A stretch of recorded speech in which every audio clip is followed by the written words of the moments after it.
Welcome to the Subjective Professor podcast, where we reject coercion and hypocrisy. It's Monday, August 4th, 2025, episode 455, and we're going to talk about some things in the news, but also talk about hate from the using the Game of Thrones as a jumping off point. Okay, so in the news, what I think is evidence of Trump's mental decline. Over the weekend, he ordered two nuclear subs, of course, nuclear powered and nuclear weapon equipped to go near Russia because of mean tweets. I'm pretty sure that event happened after I made the episode on Friday. And then I heard Larry Johnson this morning say, well, they're already on station, right? And so I saw another story that said, yes, those submarines have moved into position. But obviously, if there's a ship at port in that has docked, it takes more than a couple of days for all of the crew to come back from visiting family, vacation, and come back to the sub in time to get deployed and travel all the way to Russia in a matter of 24 hours. I don't think it can happen that quickly. So maybe they're just stating the obvious, right? As Larry Johnson said, they're already there. Um, I think that Trump really seriously is an empty suit, just like Joe Biden was, except in a different way, right? And the problem, of course, is that he's very vocal in his uh, just his irresponsible speaking, right? You don't talk this way. And I'll get into it a little bit in my next story. But anyway, so he's playing taco with nuclear war, right? So can you chicken out once the missiles have already been fired? I don't know, but it's extremely problematic. And the fact that it's not a bigger story, at least from where I'm sitting, maybe because of what I click, I don't get a lot of left wing radical, oh, he's so crazy kind of stuff. But it does remind me of the incident with General Milley back in his first term, Trump's first presidential term. Towards the very end, people were saying, oh, he's going to start a nuclear war. And a general goes behind his back, calls up China, his opposite number in China, and says that if Trump had ordered an attack on China, he would not have obeyed it. And so at the time, I thought, well, that's kind of, you know, because the fact that Trump at that time threatening to bomb China was clearly not what he was going to do. And for this general to do that based on the hate mongering of the left, it was kind of disturbing, right? I wonder what about now? Like, who's in the military and what are they saying when they hear these things coming out of the president's mouth? I don't know. And then we saw that he fired the director of BLS, the Bureau of Labor Statistics. And one wonders, is it because of the accuracy, right? The initial reporting, or the fact that the initial reporting, the jobs numbers, are always wrong and exaggerated, right? That they are always revised way, way, way down to the point where obviously our economy is sick and dying, right? But it turns out, of course, that he fired the BLS director because she was giving him bad numbers and making him look bad. It's like, wow, okay. And I think Peter Schiff broke it down pretty well when he said, so who's going to trust the person who he appoints after, right? If you report numbers that Trump doesn't like, you get fired. So what's the next person going to do? Report numbers that he likes so they don't get fired, right? And so it's hard to trust whoever comes next after a firing like that. And one has to wonder, is his whole staff like this? They're afraid of losing their position because they're enjoying all of the power, the attention. And so they're just telling him stuff that he wants to believe is true, like casualty reports of Russian soldiers versus the casualty reports of Ukrainians, right? And so this is not the behavior and words of a president, right? This is someone who is in serious mental decline. I mean, let's go back to why he was elected. He was supposed to be more like Milei of Argentina, and he's turning out more and more to be like Biden, especially in the mental decline part, or Clinton, who, as it turns out, also is having suffering from mental decline, but they're just simply different flavors of the same deep state, right? Uh, so one finds oneself hoping that something happens to politicians in general, not just this country, so that the rest of us can be left in peace, right? And I'm thinking more along the lines of breaking up the United States so that it's just thousands of microstates, right? That would be really interesting. Uh, and I finally realized that that's what the Mises Institute favors in terms of moving forward, that the federal government has no business of trying to pretend to know what is best for such a ginormous country like the United States, geographically speaking, and a diverse population. When we talk about the actual people who live here, uh, one does not have anything to do with the other. And so perhaps it would be better if we were just all microstates. And so there would not be a federal government at all. And so we wouldn't be a threat to any country, right? So any small microstate like San Marino fame would just negotiate directly with whatever country that they want. Of course, this is something that globalists, uh, deep staters, pro-government politicians, of course, they'll never agree to this because then if everything is a bunch of microstates, you don't enjoy the level of corruption that you can with the big federal government. But then that's why people like me like it. Okay, next topic. The Philadelphia Eagles football team, NFL football team, they cut a promising running back, rookie. And I thought this was an interesting story. Normally, but you know me, I like to see connections and try to relate it to some sort of bigger picture, if you will, rightly or wrongly. But now, the interesting thing about the professional American football is that you are always looking for the right combination of skills and personality to make a championship team. Okay.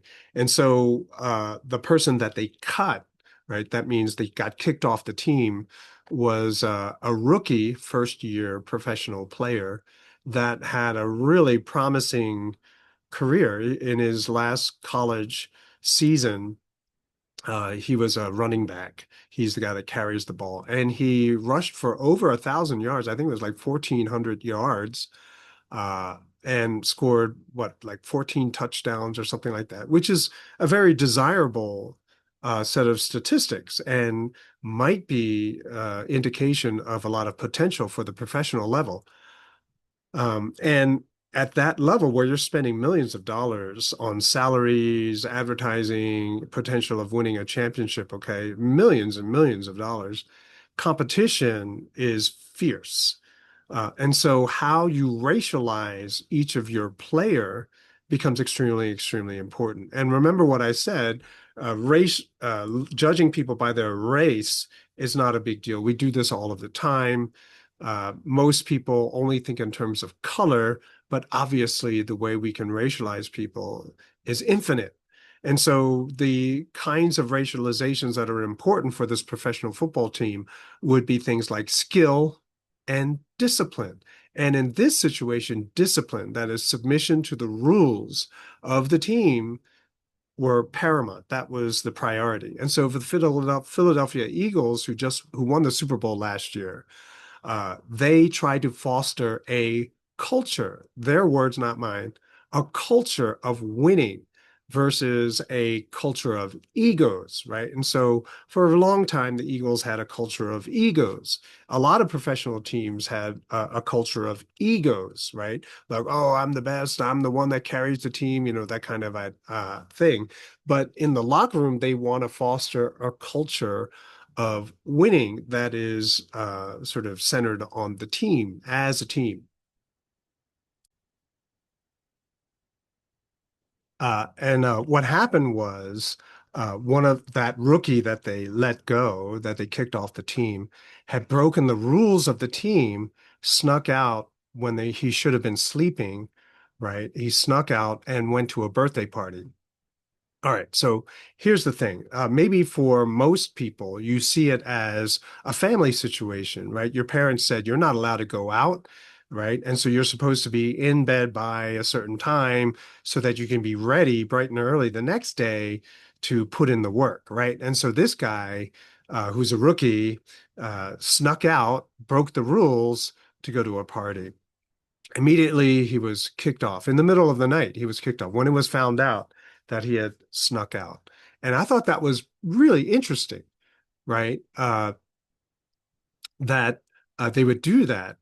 And I think, judging by the couple articles that I read, that competition is really fierce, which means that you have lots of people who are nearly the same level of talent and ability.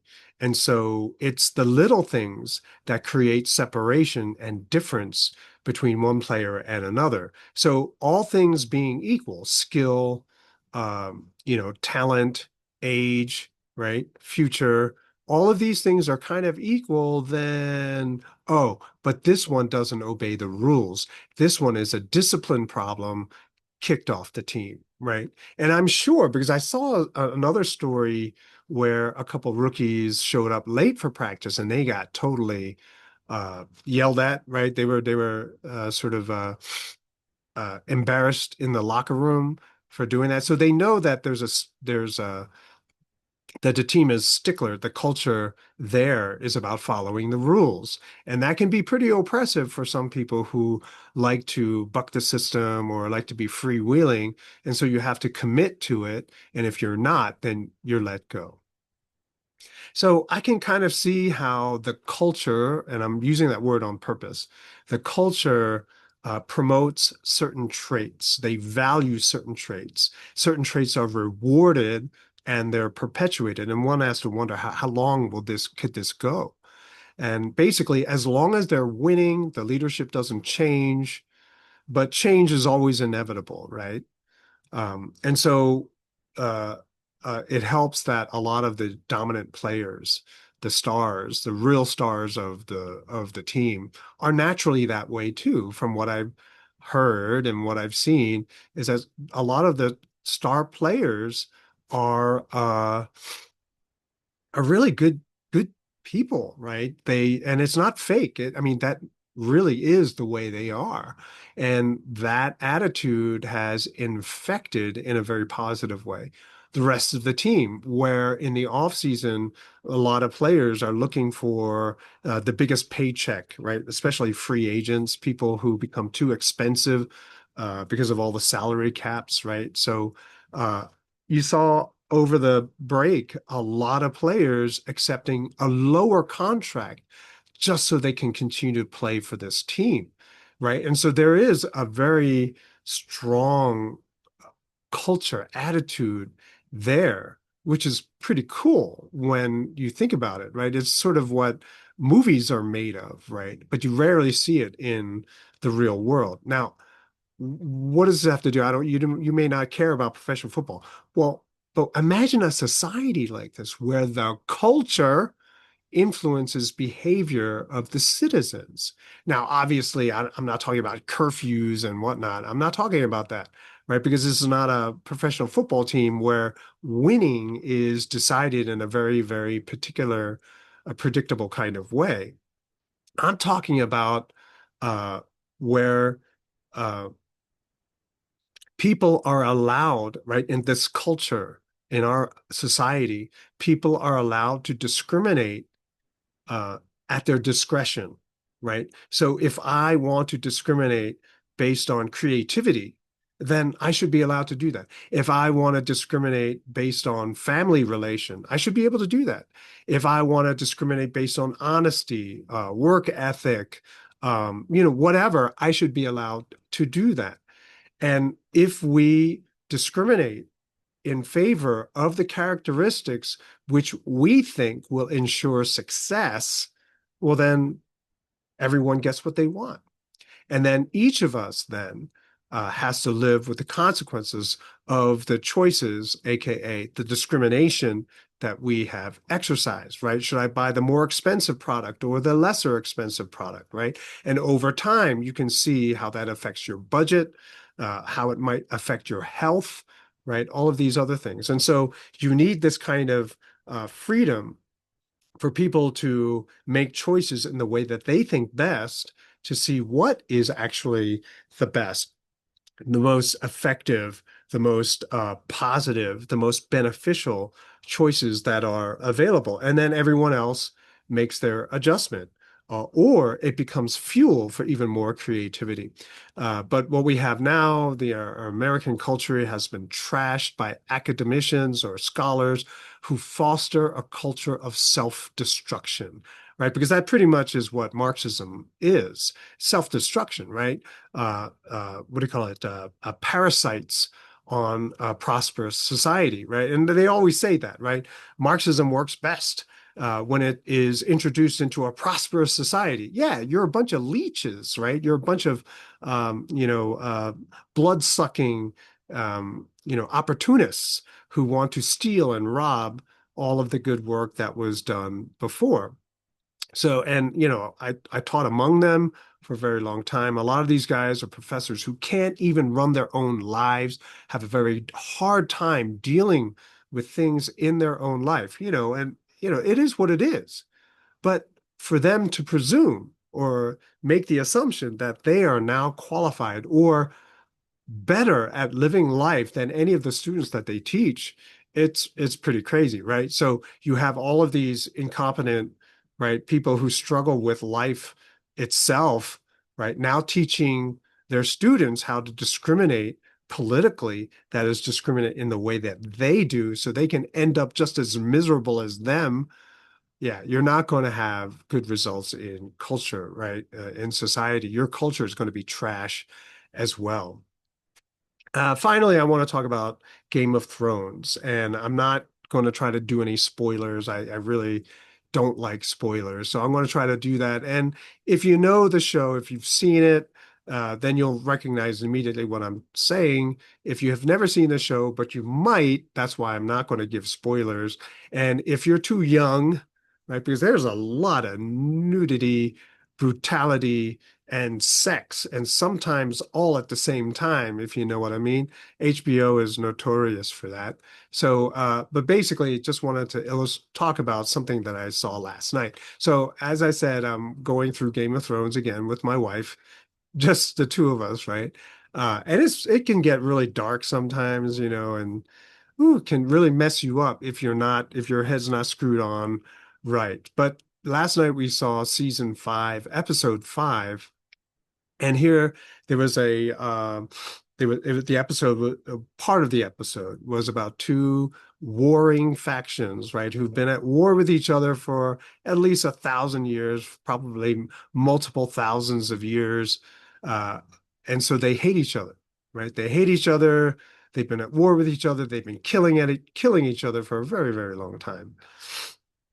And so, and you realize you're like, huh, I wonder which faction he's talking about, right? Because there's a lot of hate to go around in Game of Thrones. There's a lot of hate in politics. I've mentioned it before in the context of Machiavelli.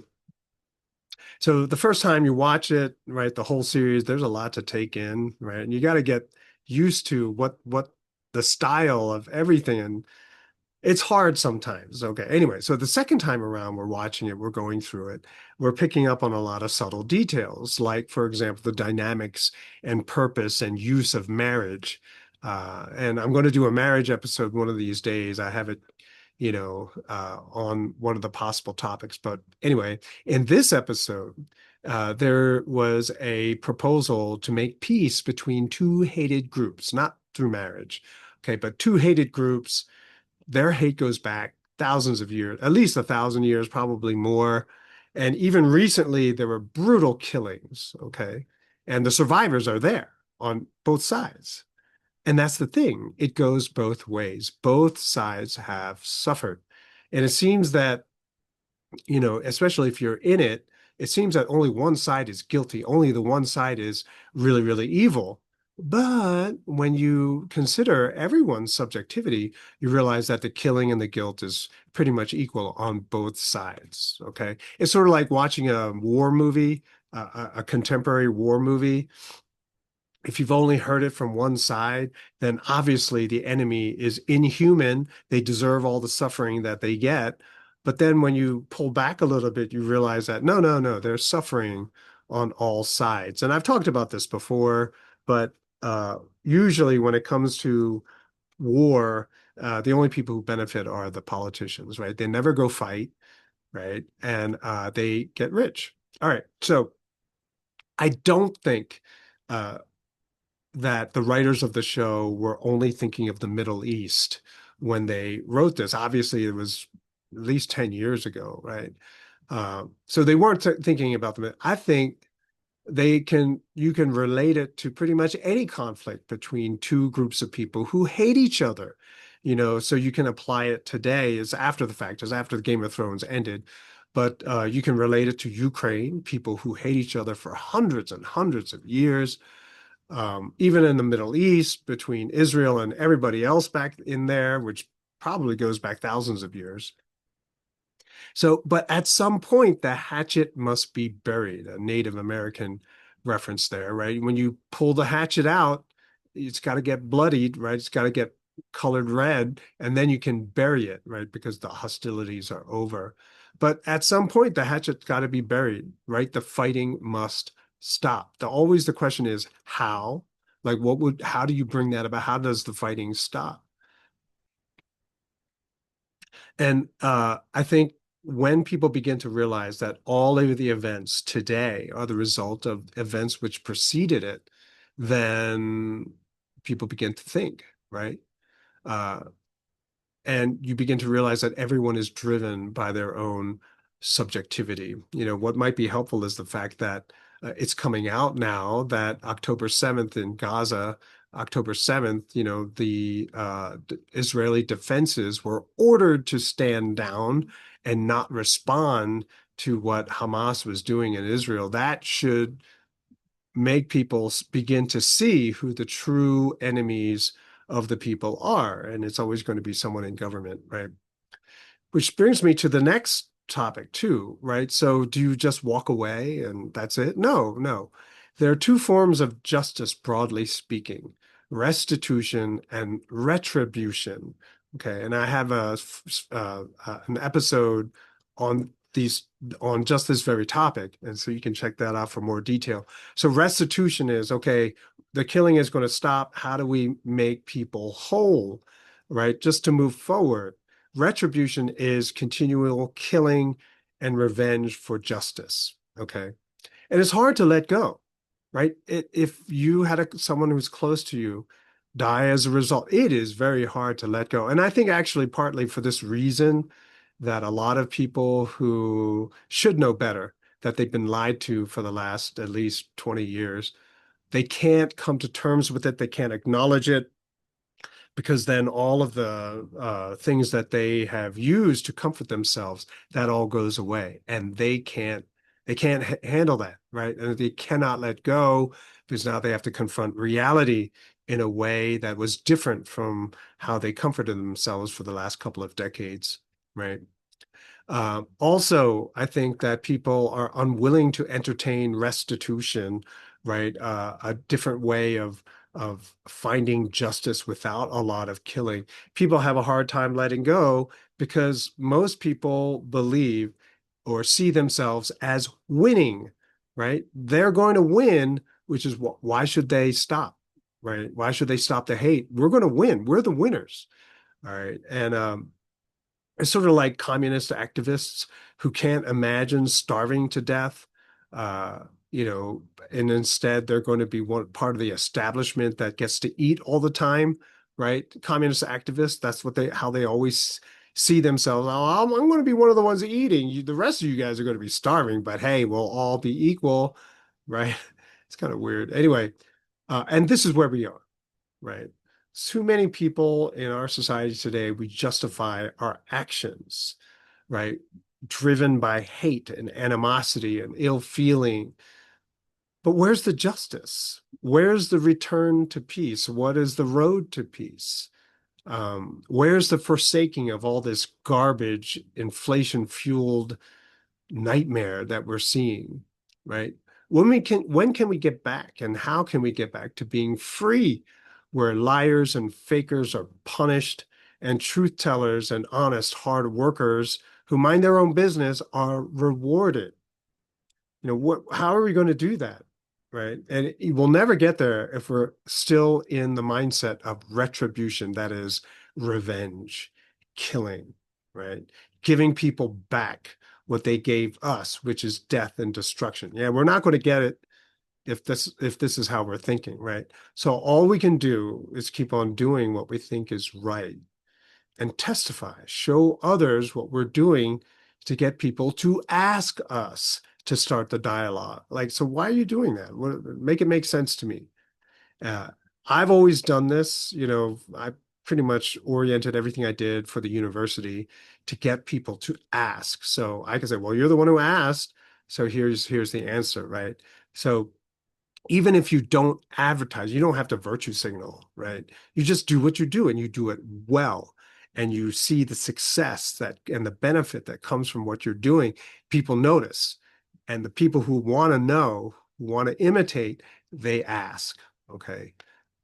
So you always got to be ready with a response to explain the orientation of freedom with responsibility. It's not easy, but at least if you get it, then you get to live with that freedom. You get to be flexible. You get to adapt to whatever changes arise and still not abandon the principles of freedom with responsibility.